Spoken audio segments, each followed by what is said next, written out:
रवि और अजय बचपन के दोस्त थे।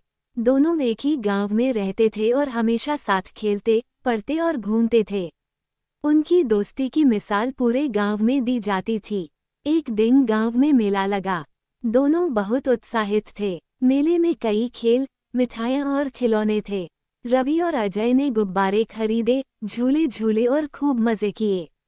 लेकिन तभी अजय की नज़र एक सुंदर घड़ी पर पड़ी।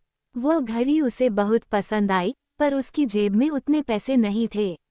रवि ने ये देखा और बिना कुछ सोचे अपनी सारी जमा की हुई रकम अजय को दे दी। अजय बहुत खुश हुआ और उसने घड़ी खरीद ली। वह बहुत आभारी था, पर उसने सोचा कि वह जल्द ही रवि के पैसे लौटा देगा। कुछ दिनों बाद गांव के स्कूल में एक परीक्षा हुई। रवि बहुत मेहनती छात्र था, जबकि अजय थोड़ा लापरवाह था। परीक्षा के दौरान अजय को कुछ सवाल नहीं आए, तो उसने रवि से मदद मांगी। लेकिन रवि ने साफ मना कर दिया और कहा, ये गलत बात है। दोस्ती का मतलब यह नहीं कि हम गलत चीज़ों का साथ दें। अजय को बहुत बुरा लगा।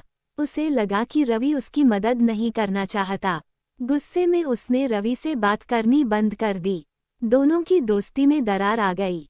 कुछ दिन बीत गए। एक दिन अजय को स्कूल के मैदान में एक पर्स मिला।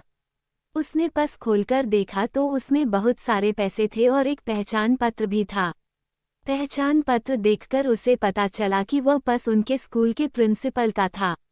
अजय के मन में लालच आया, लेकिन फिर उसे रवि की ईमानदारी याद आई। उसने तुरंत पर्स जाकर प्रिंसिपल को लौटा दिया। प्रिंसिपल ने खुश होकर उसे शाबाशी दी और ईमानदारी के लिए इनाम भी दिया। अजय को अपनी गलती का एहसास हुआ। वह भागता हुआ रवि के पास गया और उससे माफ़ी मांगी।